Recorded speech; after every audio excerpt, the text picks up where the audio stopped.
Hello students, आज हम पढ़ेंगे रबर के बारे में। रबर क्या होता है, इसका स्ट्रक्चर कैसा होता है और ये इसकी स्ट्रेंथ वगैरह क्या होती है उसके बारे में पढ़ेंगे।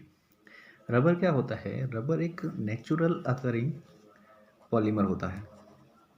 नेचुरल अकरिंग पॉलीमर मतलब प्रकृति में पाया जाने वाला बहुलक होता है।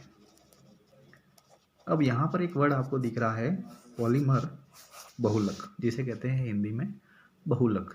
पॉलीमर क्या होता है, बहुलक क्या होता है? सबसे पहले हमें ये पता करना पड़ेगा कि बहुलक या पॉलीमर क्या होता है। तो यहाँ पर जो पॉलीमर है, पॉलीमर, ये दो वर्ड से मिलकर बना है। एक तो पॉली और दूसरा है मर। ठीक है। बहुलक, उसके अंदर पॉली जो वर्ड है, पॉली का मतलब होता है मैनी। मैनी मतलब बहुत सारे, बहुत सारे। और मर का मतलब होता है पार्ट, यानी भाग। इन दोनों को अगर मिलाया जाए तो बहुत सारे भाग मिलकर अगर किसी कंपाउंड का फॉर्मेशन करते हैं, किसी स्ट्रक्चर का फॉर्मेशन करते हैं, तो उसे हम पॉलीमर या बहुलक कहते हैं। यानी बहुत सारे एकलक मिलकर बहुलक का फॉर्मेशन, बहुलक का निर्माण करते हैं। Many monomers formed polymer. When many monomers added, that is called polymer. जब बहुत सारे मोनोमर मिलकर किसी नए कंपाउंड का फॉर्मेशन करते हैं तो वह पॉलीमर कहलाता है। जैसे पर्टिकुलर कोई एक कंपाउंड है, उसके ऐसे के ऐसे या उसके जैसे ही अलग अलग कंपाउंड आपस में जोड़ दिए जाए तो वो पॉलीमर की श्रेणी में आता है। हमें पढ़ना है यहाँ पर रबर। रबर यहाँ पर कहा गया है कि एक नेचुरल अकरिंग पॉलीमर होता है, प्रकृति में पाया जाने वाला बहुलक होता है। रबर जो होता है वो हेविया ब्रेसिलियंसिस नाम का एक पेड़ होता है। हेविया ब्रेसिलियंसिस नाम का एक पेड़ होता है, उससे प्राप्त होता है। उसके अंदर लेटेक्स पाया जाता है। लेटेक्स पाया जाता है जिसी को हम नेचुरल अकरिंग पॉलीमर में यानी रबर में कन्वर्ट करते हैं। इस लेटेक्स जो होता है वो क्या कहते हैं, एक तरीके का इस पेड़ से निकलने वाला दूध जैसा पदार्थ होता है जिसको हम लेटेक्स कहते हैं। मिल्क जैसा प्रोडक्ट निकलता है इस पेड़ से जिसको हम लेटेक्स कहते हैं। लेटेक्स को 1% एसिटिक एसिड प्लस वाटर के साथ मिक्स करके रबर का फॉर्मेशन किया जाता है। जब इस लेटेक्स के अंदर 1% एसिटिक एसिड और वाटर मिक्स किया जाएगा तब रबर का फॉर्मेशन होगा। ये जो रबर होगा, फिर इसके ऊपर ये जो इनको मिलाने के बाद जो हमें प्रोडक्ट मिलेगा, इसके ऊपर हम क्या करेंगे, प्रेशर देंगे इसको, और प्रेशर से एक थिन लेयर बनाएगा। क्या बनाएगा? एक थिन लेयर बनाएगा जिसको ही हम रबर के फॉर्म में जो यूज़ करेंगे। पर ये क्या होता है, इसकी स्ट्रेंथ बहुत कम होती है। इसकी स्ट्रेंथ बहुत कम होती है, इसलिए इसको आगे इसका कुछ और केमिकल मिलाकर इसकी स्ट्रेंथ को बढ़ाया जाता है और अलग अलग जगह यूज में लिया जाता है। रबर का जो स्ट्रक्चर होता है, अब इसके बाद रबर का जो स्ट्रक्चर क्या होता है, इसका केमिकल फॉर्मूला क्या होता है, केमिकली वो किस तरीके से पाया जाता है उसके बारे में पढ़ेंगे। तो इसका स्ट्रक्चर क्या होता है, केमिकली इसका क्या नाम होता है। हमने कह दिया कि ये नेचुरल अकरिंग पॉलीमर तो होता है, बट इसका केमिकली फॉर्मूला क्या होता है। ठीक है, लेटेक्स में ये सब मिला है, बस इसका केमिकल फॉर्मूला क्या होगा। तो रबर जो होता है उसको केमिकली आइसोप्रीन कहा जाता है। क्या कहा जाता है? आइसोप्रीन कहा जाता है। जब ये बहुत सारे आइसोप्रीन आपस में मिलते हैं तो पॉली आइसोप्रीन का फॉर्मेशन करते हैं पॉली आइसोप्रीन। और ये जो पॉली आइसोप्रीन ही क्या कहलाता है? रबर कहलाता है। पॉली आइसोप्रीन ही क्या कहलाता है? रबर कहलाता है। अब इसका आइसोप्रीन का फॉर्मूला क्या होता है, ये किस तरीके से पॉली आइसोप्रीन में कन्वर्ट होता है, इसके बारे में देखते हैं। आइसोप्रीन का जो फॉर्मूला होता है वो होता है CH2 double bond CH3 CH double bond CH2, इसको कहते हैं आइसोप्रीन। जब इसका पॉलीमराइजेशन कराया जाता है, पॉलीमराइजेशन को हिंदी में कहते हैं बहुलकीकरण। पॉलीमराइजेशन का मतलब ये होता है कि बहुत सारे आइसोप्रीन को आपस में जब मिलाया जाता है और जिससे पॉलीमर का फॉर्मेशन होता है, यानी बहुत सारे जो मोनोमर्स होते हैं उनको मिलाकर जब पॉलीमर का फॉर्मेशन किया जाता है तब इसको पॉलीमराइजेशन कहते हैं। यानी कि बहुत सारे जो एकलक है, इन एकलों को मिलाकर जिसका फॉर्मेशन किया जाएगा वो कहलाएगा बहुलक।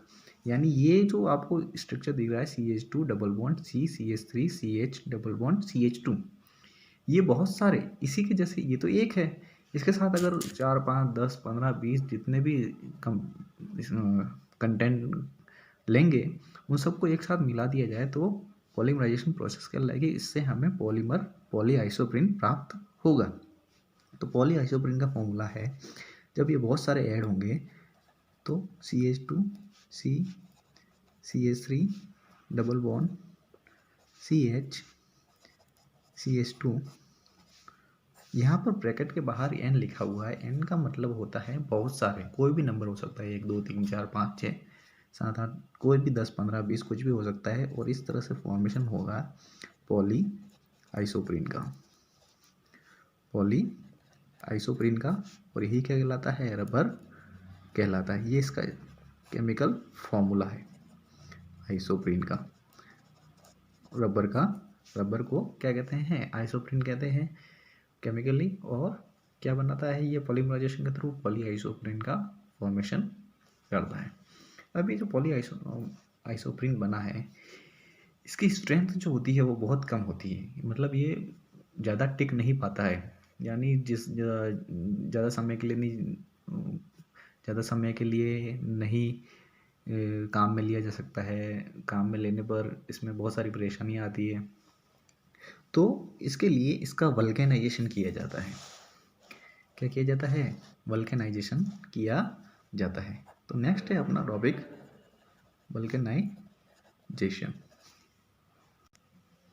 वल्केनाइजेशन ऑफ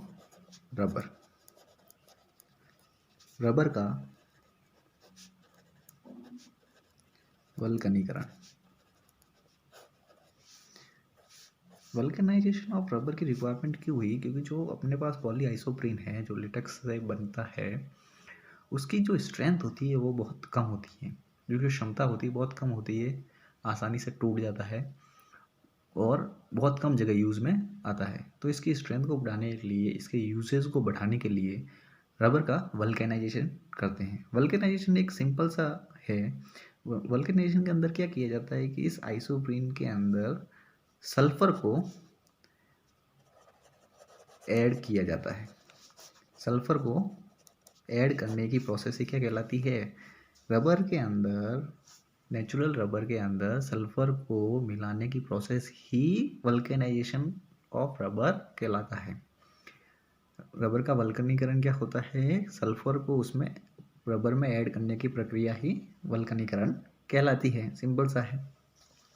अब ये सल्फर को ऐड कैसे किया जाएगा? तो जो अपने पास पॉली आइसोप्रीन है उसका स्ट्रक्चर देखते हैं कि पॉली आइसोप्रीन का स्ट्रक्चर क्या होता है। तो पॉली आइसोप्रीन का स्ट्रक्चर बना लेते हैं अपन, ठीक है। तो CH2 CH3 double bond CH2, जब इसके साथ ये यहाँ पर ये आइसोप्रीन जब इसके अंदर ये N की जगह लगातार जुड़ते जाएंगे तो इसका स्ट्रक्चर कैसा होगा, यहाँ पर देखते हैं। इसका स्ट्रक्चर ऐसा होगा, ये आइसोप्रीन है अपने पास, पॉली आइसोप्रीन है, इसके अंदर अपन ने एक और जोड़ा यहाँ से CH2 C CH3 double bond CH CH2, एक दो जुड़ गए। अब एक और जोड़ते हैं इसके अंदर CH2 C CH3 double bond CH CH2। इस तरह क्या होगा, ये आगे से आगे जुड़ते जाएंगे और पॉली आइसोप्रीन बनता है। अब इसके अंदर क्या किया जाता है, इसका वल्केनाइजेशन किया जाता है। वल्केनाइजेशन, वल्कनीकरण का क्या किया जाता है, वल्कनीकरण के अंदर क्या करते हैं, इसके अंदर सल्फर ऐड करते हैं। तो सल्फर ऐड करेंगे तब इसकी स्ट्रक्चर क्या होगी। हम यहाँ पर दो तरीके के दो पॉली आइसोप्रीन लेते हैं, जैसे यहाँ पर CH2 C CH3 CH CH2, एक हो गया poly isoprene CH2 C CH3 CH CH2, दूसरा हो गया, एक और जोड़ देंगे इसमें CH3 double bond CH CH2। अब जो हमारे पास ये दो है, एक ये और एक ये, इनके अंदर क्या किया जाएगा, सल्फर को ऐड किया जाएगा। कैसे होगा सल्फर ऐड, देखते हैं। यहाँ पर फर्स्ट लाइन ऐसी की ऐसी अपन लिखते हैं CH2 C CH3। अब इसके अंदर हम क्या करेंगे, डबल बॉन्ड नहीं बनाएंगे, एक बार हम डबल बॉन्ड नहीं बनाएंगे। जितने भी डबल बॉन्ड हैं वो उनको नहीं लिखेंगे यहाँ पर। CH2 C CH3 CH CH2 CH2 C CH3 CH CH2। यहाँ पर भी वैसे ही नीचे की तरफ जो ये वाला है इसको भी ऐसे ही लिख देंगे यहाँ पर CH2 C CH3 CH CH2, double bond यहाँ पर भी नहीं लिखेंगे किसी में भी, CH3 CH CH2 CH2 C CH3 CH CH2। अब यहाँ पर देखना आप कि हमने डबल बॉन्ड नहीं लिखा है। डबल बॉन्ड नहीं लिखा है तो उससे कार्बन की एक वैलेंसी क्या हो जाएगी, कम हो जाएगी। जैसा कि हम जानते हैं, हमने छोटी कक्षाओं में पढ़ा भी है कि कार्बन की जो वैलेंसी होती है वो 4 वैलेंसी होती है। मतलब ये 4 अलग अलग एटम से जुड़ा होता है CH4। अगर इसमें से एक भी कम होता है तो उसकी वैलेंसी क्या हो जाती है, कम हो जाती है, और इसकी स्टेबिलिटी, स्थायित्व क्या हो जाता है, कम हो जाता है। अब कार्बन की 4 होना कंपलसरी है, कार्बन की 4 वैलेंसी होना कंपलसरी है। अब यहाँ पर देखते हैं हम, जैसे यहाँ देखते हैं इस कार्बन के साथ 2 बॉन्ड है, 3 और 4 कंप्लीट है, ठीक है। यहाँ पर देखते हो 1 2 और 3 ही बॉन्ड बन रहे हैं, ठीक है। बाकी सब में भी देखो, यहाँ पर देखो 2 बॉन्ड हाइड्रोजन के साथ बना रहा है, 2 बॉन्ड इस हाइड्रोजन के साथ बना रहा है, ठीक है। और एक इधर बना रहा है, एक इधर बना रहा है। ये 2 बॉन्ड, ये कार्बन है 2 हाइड्रोजन के साथ बना रहा है, और एक बॉन्ड ये वाला और एक बॉन्ड ये, 4 बॉन्ड हो गए। ये देखो इस कार्बन के क्या है, 2 बॉन्ड इधर है, एक का हाइड्रोजन के साथ है और एक ये बॉन्ड है, 4 हो गए। वैसे ही सब में कार्बन की वैलेंसी 4 होना कंपलसरी है। तो यहाँ पर देखोगे तो आप क्या है कि इस कार्बन की क्या है, 3 वैलेंसी है। इस कार्बन के देखो आप कितनी है, 1 2 3, 1 2 3, यहाँ पर भी 3 है, यहाँ पर देखो 2 और 3 4। तो क्या होगा, यहाँ पर एक सल्फर यहाँ, एक सल्फर यहाँ। अब देखो वैलेंसी 4 हो गई कि नहीं हो गई, इस कार्बन की 4 हो गई, इस कार्बन की भी हो गई 4, इस कार्बन की भी 4, इस कार्बन की भी 4। अब देखो आगे बढ़ते जाओ, आगे बढ़ते जाओ, यहाँ पर आते तो वापस वैलेंसी क्या होती है, कम। तो यहाँ पर सल्फर जोड़ दो, यहाँ पर भी क्या कर दो, सल्फर जोड़ दो। यहाँ पर भी देखो आप, यहाँ पर भी देखते हो आप, तो यहाँ पर सल्फर जोड़ दिया, यहाँ पर सल्फर जोड़ दिया। तो ये कहलाता है वल्केनाइज्ड रबर, वल्कनीकृत रबर। ये क्यों किया जाता है इसका वल्कनीकरण, इसकी स्ट्रेंथ को बढ़ाने, रबर की स्ट्रेंथ को बढ़ाने के लिए रबर को ज़्यादा से ज़्यादा जगहों में यूज़ करने के लिए इसका वल्केनाइजेशन किया जाता है। क्या होता है वल्केनाइजेशन, पॉली आइसोप्रीन के अंदर सल्फर को ऐड करने की प्रोसेस क्या कहलाती है? वल्केनाइजेशन कहलाती है। जब इसका वल्केनाइजेशन करेंगे तो सल्फर इनका क्या बनाएगा? इनके बीच में एक बॉन्ड का फॉर्मेशन करेगा। बॉन्ड का फॉर्मेशन करने से क्या होगा? इसकी स्ट्रेंथ बढ़ जाएगी। स्ट्रेंथ बढ़ने से ये ज़्यादा से ज़्यादा जगहों में यूज़ हम कर सकते हैं।